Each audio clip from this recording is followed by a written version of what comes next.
na baboy, pork, may luya, sibuyas, kamatis, gabi. Yan po. So, pakuliin na natin, palambutin na natin yan. So, luto-luto tayo ng inasimang pork.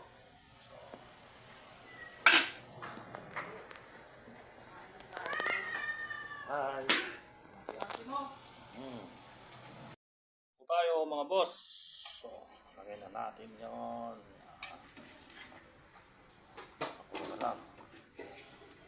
Yung gabi malambot na. Tapos lagay natin along sa kangkong. Gagawa muna tayo ng sitaw. Salamat po. Ang sinigang natin. Inis na mga boss. Yan na po. Sinigang na pork.